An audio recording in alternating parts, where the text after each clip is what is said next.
began as a routine expedition.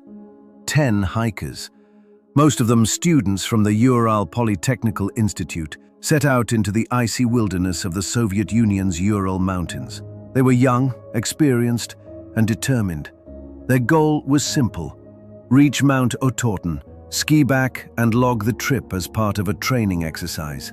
What followed has baffled investigators, historians, and conspiracy theorists for over 60 years. What really happened at Dyatlov Pass? You're watching The Turning Scroll. This is where we dig into the darkest corners of history. Not the sanitized versions from textbooks, the weird ones. The ones whispered about long after the official stories are closed. This one takes us to the frigid heart of the Soviet Union, where 9 hikers vanished into snow and legend. The year was 1959. The Cold War was peaking. Tensions with the West were high, and secrecy ran deep. But for Igor Dyatlov and his group of fellow hikers, politics didn't matter. They were engineering and physics students in their 20s, bright, focused. Most of them just needed one final trek to earn the highest-level hiking certification the USSR offered. This trip was supposed to be that. Their destination was Mount Otorten, deep in the Ural Mountains. The name Otorten came from the local Mansi people and roughly translates to, "Don't go there." Whether they knew the meaning or not, the hikers pressed forward. Diaries and photos from the trip show spirits were high. They sang songs, made jokes, documented everything with the precision of students trained in engineering and science. But on February 1st, something happened. They made camp on the eastern slope of a mountain called Kolatsyakal. That name also came from the Mansi and translates to Mountain of the Dead. Most experienced hikers would have camped in the nearby forest for shelter from the wind. Instead, they stopped out in the open. No one knows why. Some say it was to keep their elevation. Others think they lost their way in a sudden storm. Either way, that night was the last anyone would hear from them. When the hikers missed their check-in date, no one panicked at first. Delays were common in those conditions, but as the days stretched into weeks, families grew worried. A search team was finally dispatched. On February 26th, rescuers found their tent. What they saw made no sense. The tent had been slashed open from the inside. Supplies were still laid out. Clothing, flashlights, food, everything a person would need to survive the night had been left behind. And yet the hikers were gone. Footprints led down the slope, not in boots, in socks, bare feet, one with only a single shoe. They weren't running in panic. The tracks were orderly, almost calm, as if they had left willingly into a snowstorm that would have killed them in minutes. Rescue teams followed the tracks nearly a kilometer downslope toward the edge of a dense forest. There, beneath a massive cedar tree, they found the first 2 bodies, Yuri Doroshenko and Georgy Krivonishenko. Their bodies were stripped down to their underwear, lying beside the remains of a small fire. The snow around them was scorched. Their hands were badly burned, likely from trying to stay close to the flames. Strangely, one of the cedar's branches was broken more than 15 feet up, suggesting someone may have climbed it, either to look for the tent or to escape something. 3 more bodies were found between the tree and the original campsite: Igor Dyatlov, Zina Kolmogorova, and Rustem Slobodin.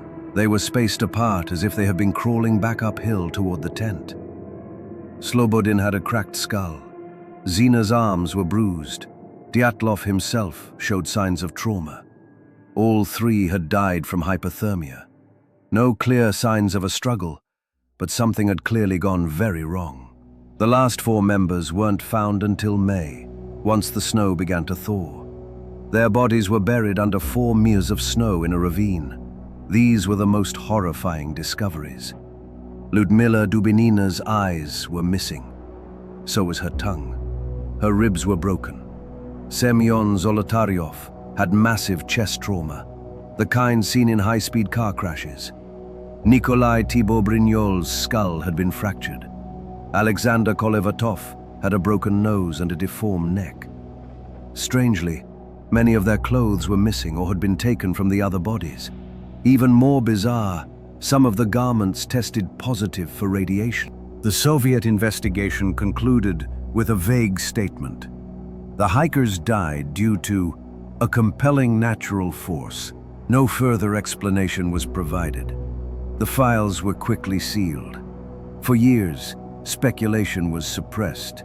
But as time went on, and as pieces of the puzzle were slowly declassified, the incident gained a second life in popular culture. So what could have happened? One of the earliest theories was an avalanche. Maybe a snow slab fell, crushing the tent and forcing them to flee. But this doesn't hold up under scrutiny. The angle of the slope wasn't steep enough. The tent was still upright. Their injuries weren't consistent with being buried under snow. And why would experienced hikers flee calmly without shoes, deep into the wilderness? Another possibility is infrasound. Scientists have proposed that wind moving over the mountain's geometry could have created low-frequency sounds, inaudible to the human ear, but capable of inducing panic, nausea, and hallucinations. It's a fascinating idea. But even if it caused them to flee, it doesn't explain the broken bones, the missing tongue, or the radiation. Then there are the military theories. Some believe the hikers stumbled into a classified weapons test. The area was known for parachute mine trials. These silent explosions could cause massive internal injuries without leaving external marks. That could explain some of the trauma. And the radiation might have come from experimental materials. But if that were the case, why not contain the incident more thoroughly? Why allow even partial details to slip out? There's also the Mansi theory, that the indigenous people attacked the group for trespassing on sacred land. But this theory has been largely dismissed. The Mansi were known to be peaceful, and no sign of a struggle or foreign footprints were found. Of course, some theories abandon science altogether. There's talk of a Yeti, aliens, interdimensional rifts, government assassins, even a cursed location. The name Mountain of the Dead fuels these ideas, but there's no evidence to support them. Just gaps, just silence. And in that silence, mystery. In 2019, the Russian government reopened the case once more. Their final conclusion again leaned on a modified avalanche theory, supported by computer modeling and forensic simulation. But once again, critics pushed back.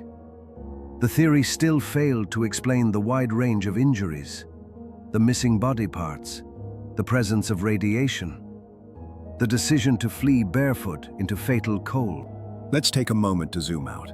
This wasn't just a hiking tragedy. It unfolded in a country where secrecy was law and information control was standard.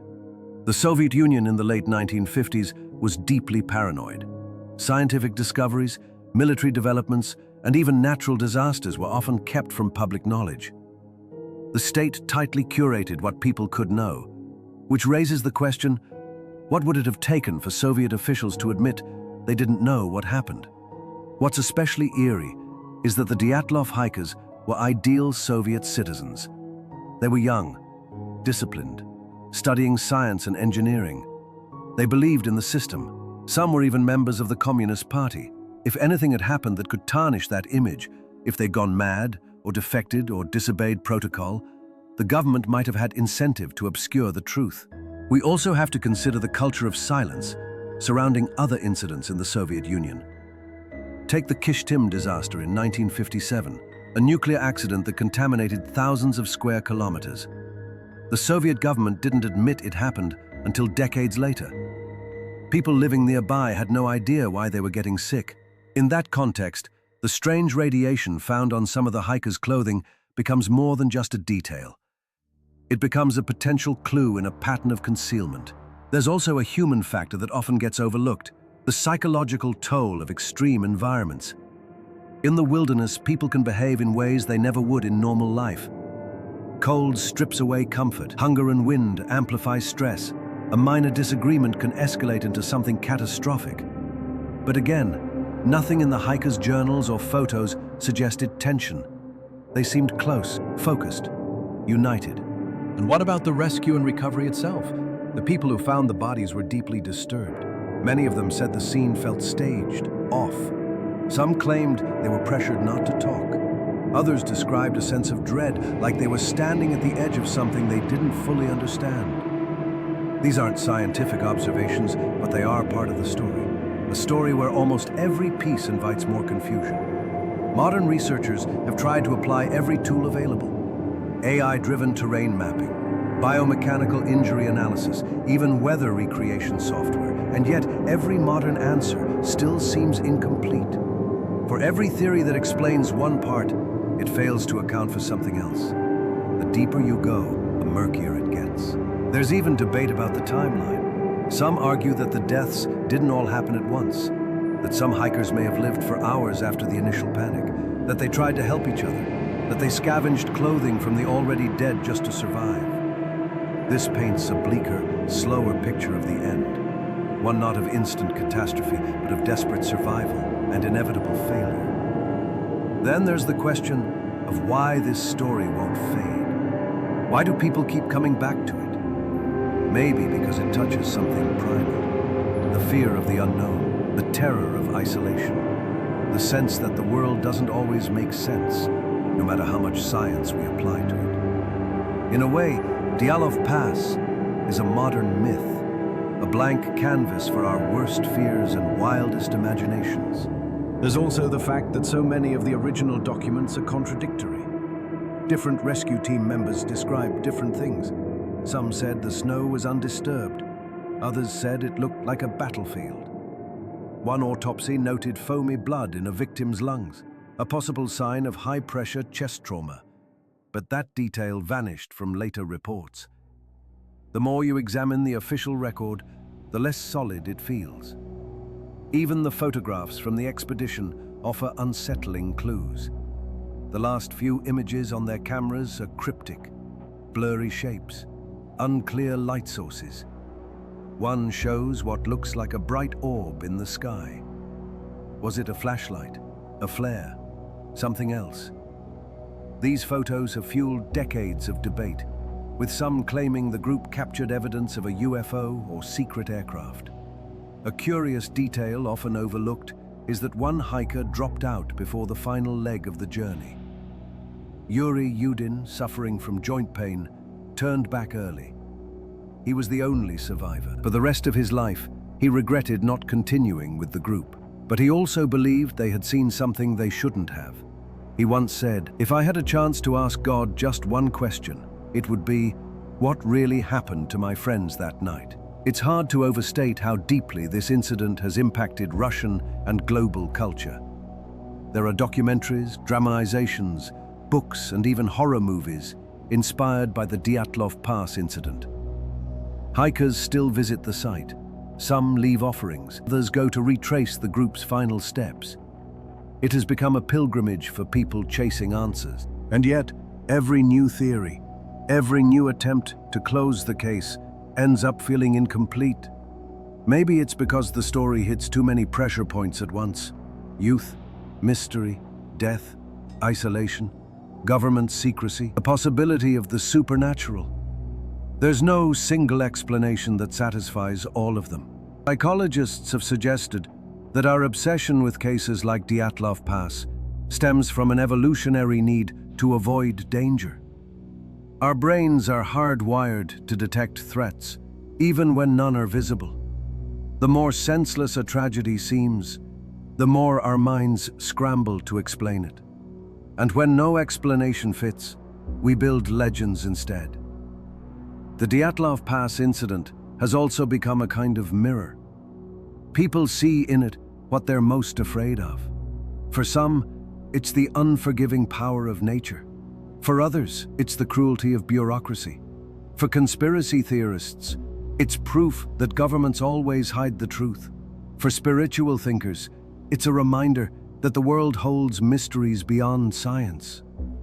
Maybe the most haunting part of the Dyatlov story isn't what we know. It's what we never will. The moments between the last journal entry and the first body found. The time when 9 people stood on a frozen slope and made a decision none of us can fully understand. That blank space is where the real horror lives. And that's the thing about unsolved mysteries.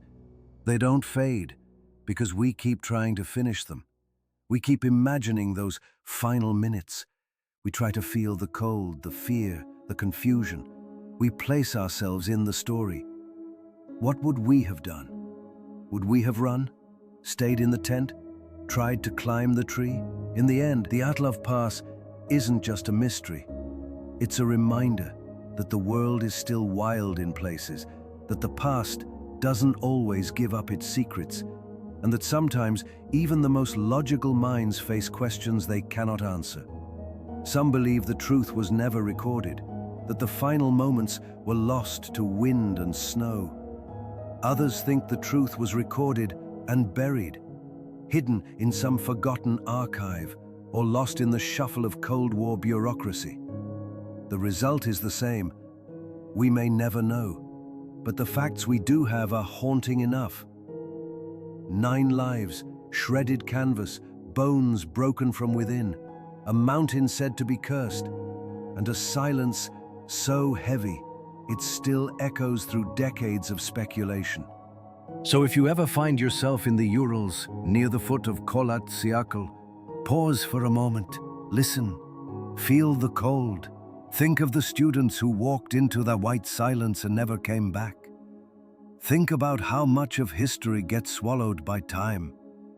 Not every question has an answer, but some questions are worth asking anyway. What's left is a story that refuses to rest, a case where every answer spawns new questions. These were intelligent, capable people, not the kind to panic without cause, not the kind to walk into their own deaths without reason. Something happened that night, something powerful, sudden, and still unexplained. The Dyatlov Pass incident lives on because we hate unanswered questions. We crave logic, patterns, closure. But sometimes history gives us only fragments, a torn tent, burned fingers, silent tracks in the snow, and the echo of a night when 9 people vanished into something they couldn't understand. Thanks for watching The Turning Scroll. If you found this journey through one of history's most chilling mysteries intriguing, consider subscribing. We uncover the stories that don't fit neatly into history books. Until next time, keep asking questions and keep turning the scroll.